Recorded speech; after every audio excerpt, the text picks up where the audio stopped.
Hi, my name is Ariel Grant, and I'm the Education Specialist at UMOJA, Minnesota. This video is about the curriculum that you'll have an opportunity to present as lead teachers and to learn alongside students as camp counselors. But before I begin, I just want to say thank you so much. You are such an important part of UMOJA. We could not do what we're going to do without you. And between all of you, there's an extremely impressive amount of experience, and I'm just excited to get you in the classroom with our campers. So one thing that I want to make note of is that our camp curriculum is written specifically for UMOJA campers. But that being said, there is absolutely flexibility for you to put in your own flavor. You are teachers that have world experience outside of UMOJA, and we hope that if you have a game that you love or a book that features an African American boy or girl that you'd like to feature in your classroom, we'd invite you to do those things. And to feel free to collaborate with me about our curriculum. I would love to continue to grow in my ability to write curriculum for you, and so I want to hear your feedback throughout UMOJA and after as well.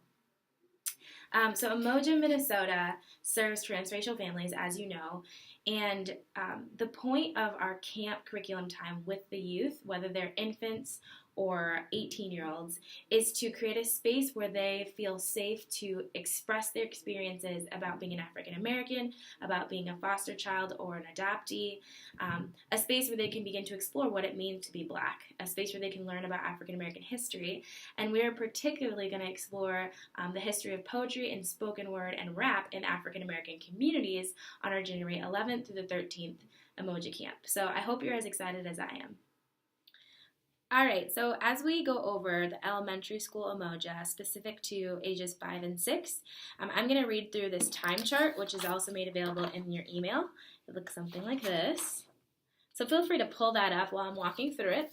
I'm just going to kind of read through the activities that will make up your classroom. And again, please remember that if you have some content that you feel like is a better fit for your classroom, or you just want to have on hand just in case you run out of time and find that later on there's more open time, feel free to bring that along or implement it into your personal notes. So for the first half hour of your class time with your campers, we would like to be intentional about creating a soothing environment. So a lot of the children that are coming to UMOJA have experienced some form of trauma, and sometimes these can cause issues and attachment. And so we want to make sure to make the space as welcoming as possible. We're going to do that by having some smooth nursery hip-hop rhymes on. We'll make that available to you. Actually, your link can be found in your time chart. It's just a playlist of hip-hop nursery rhymes, but it's a little bit more calm and soothing so that children can kind of implement themselves at their own pace with the rest of the campers. And we also want to invite parents to stay as their child needs, especially at the age of 5 years old. Some of the children are going to feel a little bit clingy to their parent potentially, and so I want to welcome the parent to stay until they think it's a good time to duck out and get to their parent session. From there, you'll invite your campers to circle up in the classroom and sit cross-legged together and find a rhythm to pat on their laps. And then with that rhythm, you'll do your introduction. So kind of to the beat, you'll say, my name is Miss Grant. And whatever you want to do for your introductions, you can add your favorite color, and your other volunteers and camp counselors within your room will also introduce themselves first. And then we'll invite children to do it as well. So we'll go around the circle, and a child will say their name and maybe their favorite color, or whatever other detail you'd like to add. And before that, actually, I want to make sure to note that while parents are helping students to transition into the classroom, the children are able and free to play with the toys that are made available before we circle up for introduction. So just easing the child into it, and then hopefully during that circle time, introducing ourselves and becoming a little bit more familiar with the class so the campers think that they can play and learn in this new environment. From there, you're going to pass out a worksheet that's made available to you in your material tote. The worksheet is actually taken from a life book, which is a book for children who have been adopted or in foster care or in the process of adoption to kind of get their mind around their personal story. A lot of times for children that have been displaced from one or more homes, they feel like there's a disconnection in their narrative. And so life books give them a chance to kind of have a comprehensive story at whatever age level and learning level that they're at that speaks to their experience from day one. And so the first worksheet that you'll be working on from this life book is just a drawing exercise that begins with who lives at home. And so this page will actually just be really simple, a page with a house on it, and the students will be invited to write a name if they can write, or to draw a picture of whoever lives at home and to put that person inside the house. And then to also talk about who doesn't live at home, that's family. And that's an opportunity for a conversation with campers about how families come in lots of different shapes and sizes, and a lot of different circumstances make up who can live with each other, but a lot of people can be considered family. And so again, just normalizing things for the child to make sure that they know that just because mommy or daddy or birth grandma doesn't live at home doesn't mean that they're not family.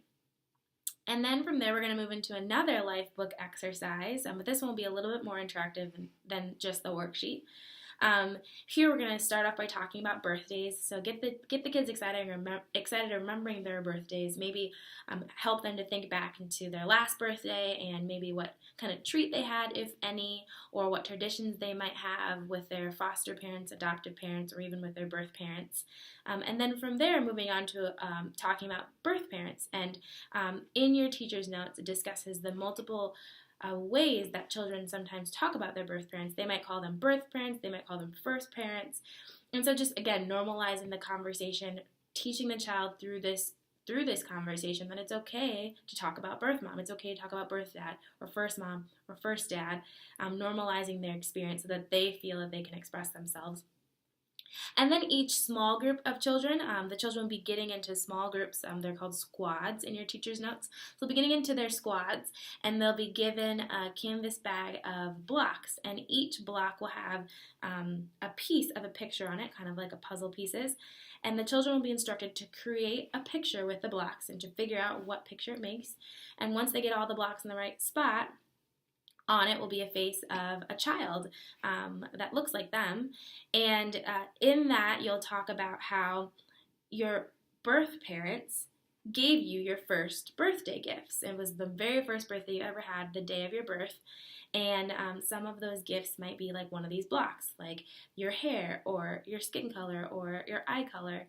And how birth parents give those first gifts, foster and adoptive parents give other gifts too, like friendship, a home, experiences, and all of this comes together to make up who you are.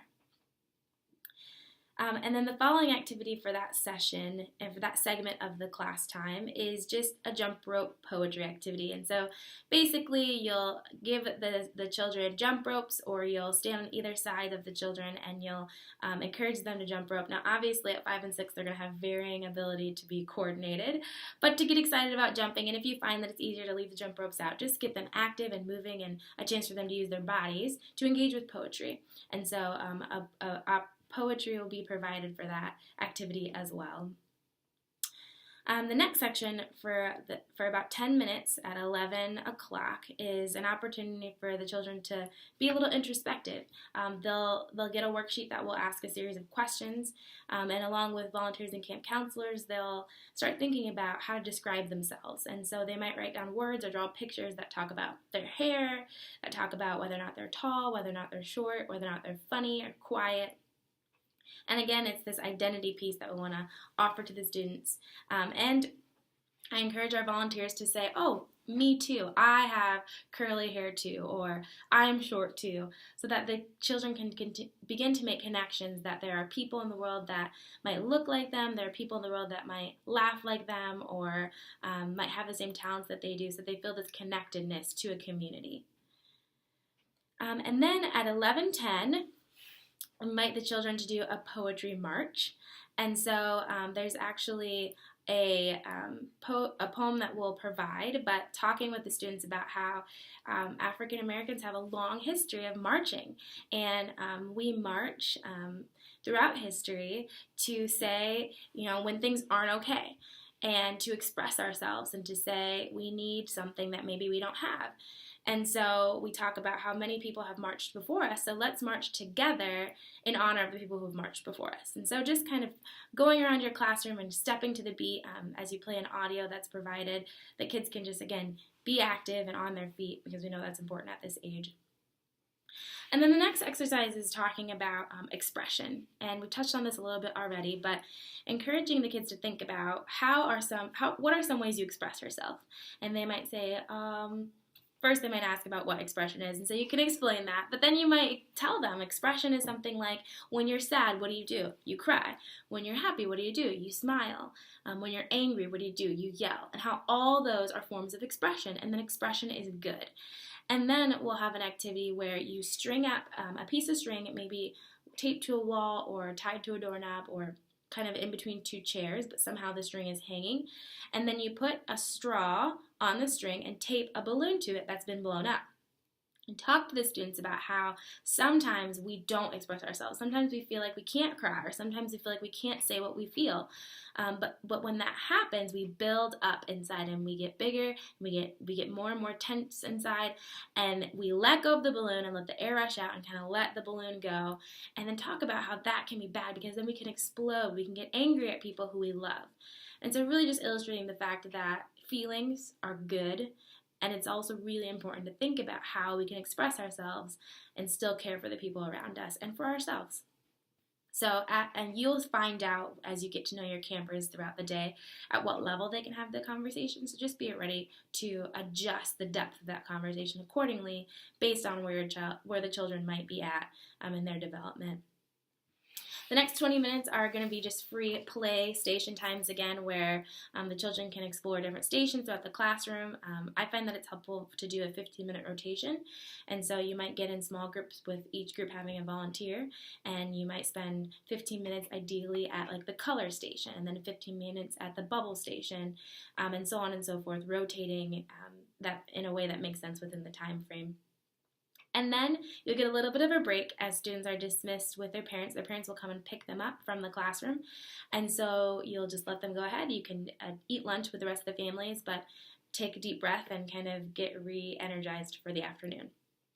In the afternoon session, I wrote in your notes that it would be fun to have music playing as students enter in. There is a poem by Maya Angelou that's been put to music called The Harlem Hopscotch, and that's actually going to be the title of the game that you'll play with your students a little later on. So that could be a great song to play over the audio system in your classroom as children come back into the room, get them excited about engaging in activities and playing with other campers again.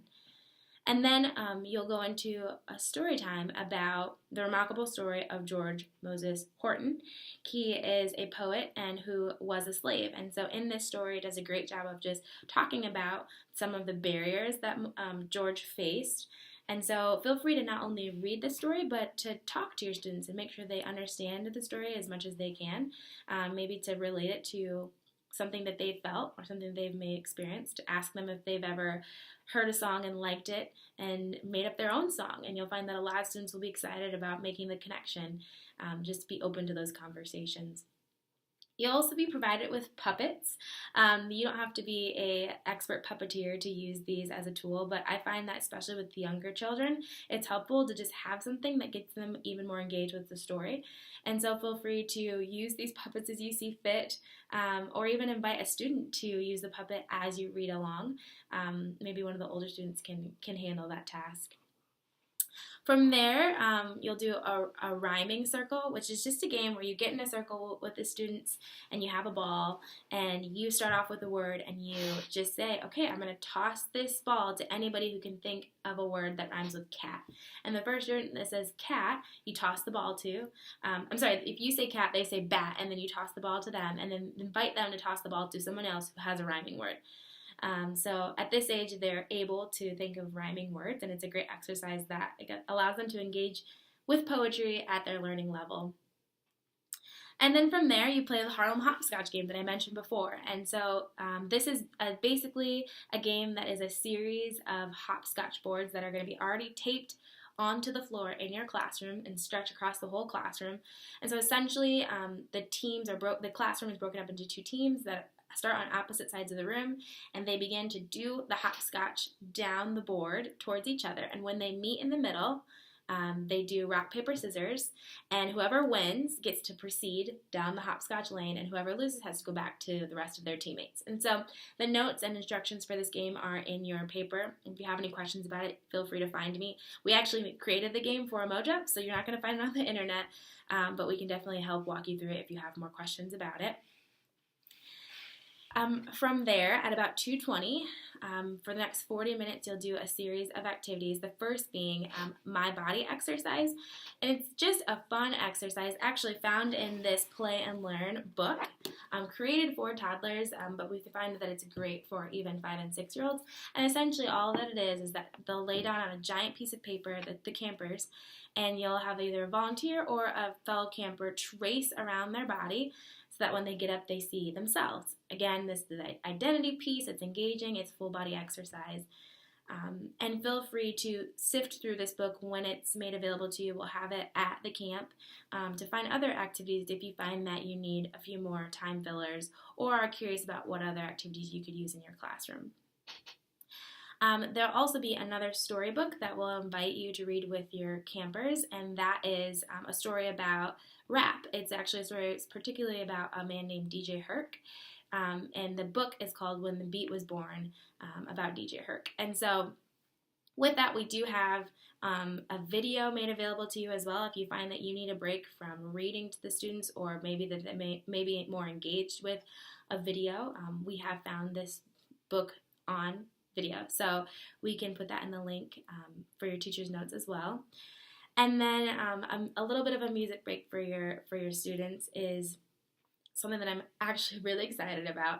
It's a fun YouTube video of a couple of modern rappers actually rapping this children's book called Llama's Red Pajamas.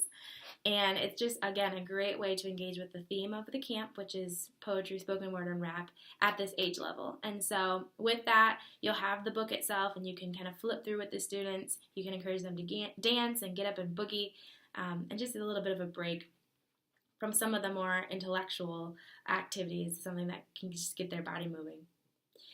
And to close, before your special guest joins you, you will do a lap pat poetry circle where you read the provided poem from We Rise, We Resist, and We Raise Our Voices, a book that just came out this year. That's really great.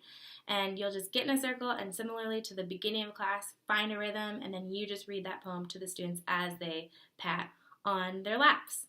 And then for about 45 minutes, you'll do another series of play stations until you're joined by your special guest from Heart and Soul Drumming. And they'll take over from engaging the students. They're great at making sure students are locked into what's being taught and give the students a chance to drum themselves.